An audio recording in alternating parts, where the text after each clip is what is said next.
Hello everyone, स्वागत है आप सभी का आज के इस वीडियो लेक्चर में। आज के इस वीडियो लेक्चर में हम कक्षा 10वीं के विषय सामाजिक विज्ञान के टॉपिक कंज्यूमर प्रोटेक्शन यानी कि उपभोक्ता संरक्षण, उपभोक्ता अधिकार, उपभोक्ता कौन है, उत्पादक कौन है, उपभोक्ता के क्या क्या अधिकार हैं, क्या क्या कर्तव्य हैं और उपभोक्ता संरक्षण अधिनियम कोपरा 1986, इन सभी चीज़ों की चर्चा करेंगे। तो आइए शुरू करते हैं इस वीडियो लेक्चर को। सबसे पहले हम देखते हैं कि उपभोक्ता कौन है। उपभोक्ता वो व्यक्ति है जो बाज़ार से अपनी दैनिक आवश्यकताओं के लिए विभिन्न प्रकार की चीज़ें खरीदता है। जो भी व्यक्ति ऐसा करता है उसे हम उपभोक्ता कहते हैं। उसके बाद उत्पादक कौन है। उत्पादक वो व्यक्ति है जो दैनिक आवश्यकताओं की वस्तुओं का निर्माण या उत्पादन जो करता है वो है उत्पादक। खरीदने वाला उपभोक्ता और वस्तुओं का निर्माण या उत्पादन करने वाला उत्पादक। तो उपभोक्ताओं के अधिकारों के लिए 1986 में उपभोक्ता संरक्षण अधिनियम आया था और उसने उपभोक्ताओं को कुछ अधिकार दिए थे। उनको हम देख लेते हैं कि उपभोक्ताओं को कौन कौन से अधिकार दिए हैं। सबसे पहले सुरक्षा का अधिकार, दूसरा सूचना का अधिकार, तीसरा चुनने का अधिकार, चौथा है क्षतिपूर्ति निवारण का अधिकार और पांचवा है उपभोक्ता शिक्षा का अधिकार। इन सभी अधिकारों की हम डिटेल में चर्चा करेंगे आगे। तो आइए देखते हैं। उपभोक्ता संरक्षण अधिनियम 1986 मैंने बताया था अभी, इसको कोपरा भी कहा जाता है, कंज्यूमर प्रोटेक्शन एक्ट। उपभोक्ताओं की सुरक्षा के लिए सरकार ने 1986 में इसको पास किया था। अगर उपभोक्ता या ग्राहक चाहते हैं कि उन्हें बेईमान उत्पादक एवं दुकानदारों के द्वारा न ठगा जाए तो उनके लिए सबसे ज़रूरी है कि वे अपने अधिकारों को जानें। तो आइए जानते हैं उपभोक्ताओं के मुख्य अधिकार कौन कौन से हैं। पहला है सुरक्षा का अधिकार। सुरक्षा के अधिकार से क्या अभिप्राय है कि उपभोक्ताओं को अधिकार है कि वे ऐसी सभी वस्तुओं की बिक्री से बचाव कर सकें जो उनके जीवन और संपत्ति के लिए हानिकारक सिद्ध हो सकती हैं। उन सभी चीज़ों की बिक्री से अपना बचाव कर सकते हैं उपभोक्ता। ये है सुरक्षा का अधिकार। दूसरा है सूचना का अधिकार यानी कि जानने का अधिकार। उपभोक्ता को अधिकार दिया गया है कि वह हर खरीदी जाने वाली वस्तु की गुणवत्ता जांच के, मात्रा जांच के, शुद्धता जांच के, मूल्य जांच के, इन सभी चीज़ों के विषय में हर सूचना प्राप्त करने का अधिकार उपभोक्ता का है ताकि वह अपने आप को गलत व्यापारिक हथकंडों से बचा सके और जो जिस सेवा या चीज़ के लिए वो सामान दे रहा है, पैसे दे रहा है, वो उसे वास्तव में प्राप्त हो।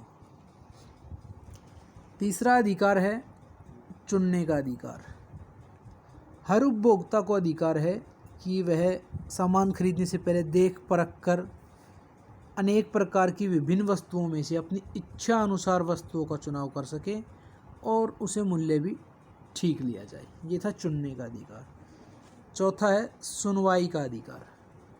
सुनवाई का अधिकार का मतलब है कि उपभोक्ता को अधिकार प्राप्त है कि उपभोक्ता को उसके द्वारा जो सेवा या सामान प्राप्त हुआ है, अगर उससे संबंधित कोई समस्या है तो उस समस्या के निवारण के लिए उसे सुनवाई का अधिकार प्राप्त है, जिसके लिए 3 सत्रों पर न्यायालयों की स्थापना की गई है। इनको भी हम आगे देखेंगे।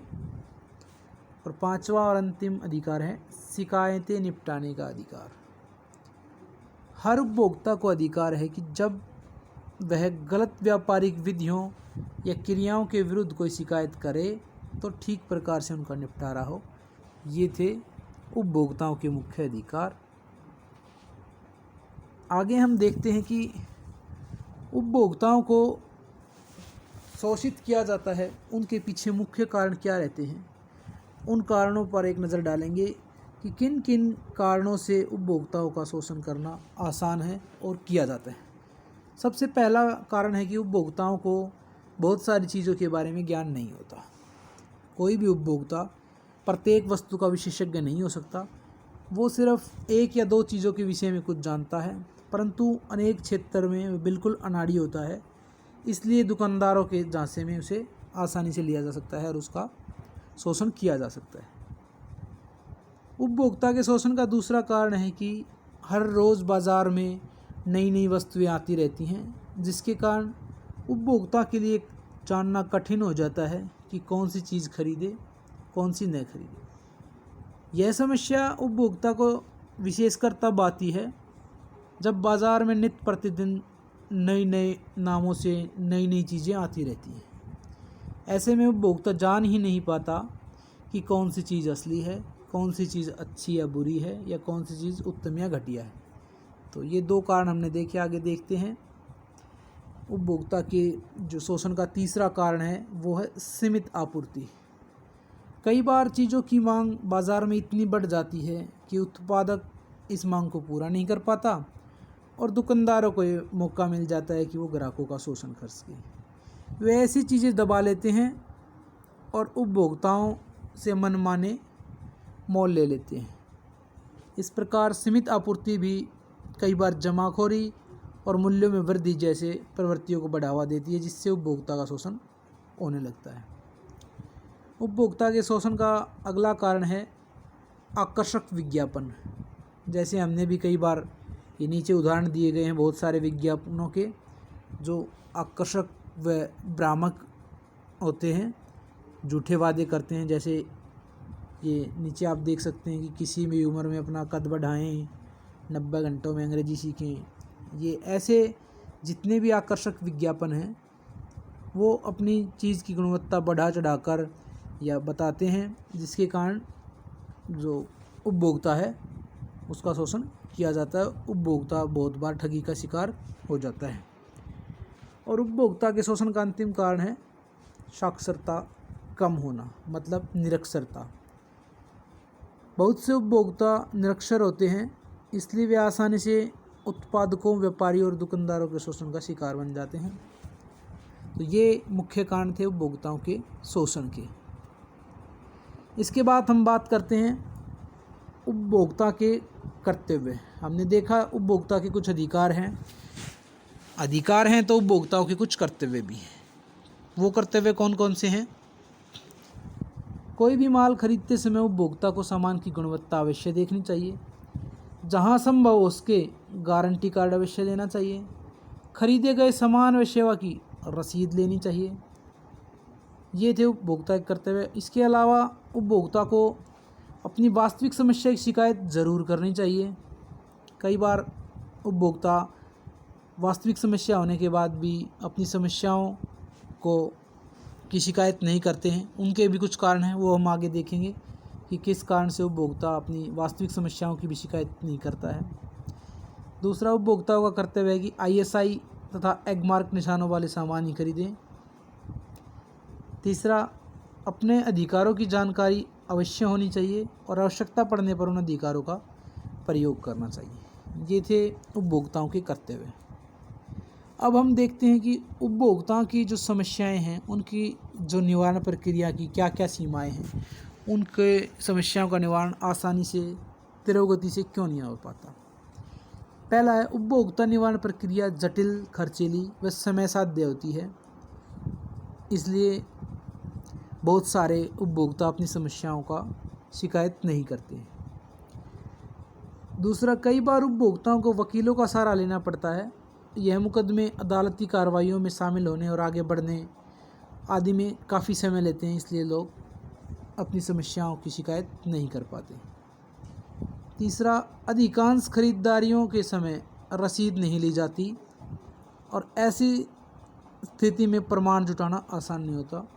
ये भी उपभोक्ता निवारण प्रक्रिया की एक समस्या है।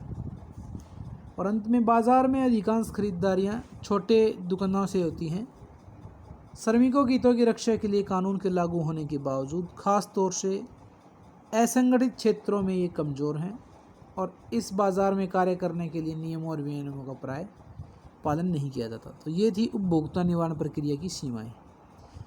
अब हम देखते हैं उपभोक्ता संरक्षण अधिनियम 1986, कोपरा कंज्यूमर प्रोटेक्शन एक्ट। इसमें क्या क्या व्यवस्थाएं की गई हैं उपभोक्ताओं के लिए। सबसे पहले उपभोक्ताओं के हितों की रक्षा के लिए इस कानून को बनाया गया है। कोपरा के अंतर्गत उपभोक्ता विवादों के निपटारे के लिए जिला, राज्य और राष्ट्रीय स्तर की त्रिस्तरीय न्यायिक तंत्र स्थापित किया गया। 3 स्तरों पर न्यायालयों की स्थापना की गई है उपभोक्ताओं की समस्या के लिए। सबसे निचले स्तर पर जो जिला स्तर का न्यायालय है वो 20 लाख तक के मामलों की सुनवाई कर सकता है। राज्य स्तर का न्यायालय 20 लाख से 1 करोड़ तक के मामलों की सुनवाई कर सकता है। और राष्ट्रीय स्तर की जो अदालत है वो 1 करोड़ से ऊपर की दावेदारी से संबंधित मुकदमों की सुनवाई करती है। तो ये थी विभिन्न प्रकार की उपभोक्ता न्यायालय जो कि उपभोक्ता संरक्षण 1986 के अंतर्गत स्थापित की गई थी। आज का वीडियो लेक्चर यहीं समाप्त होता है।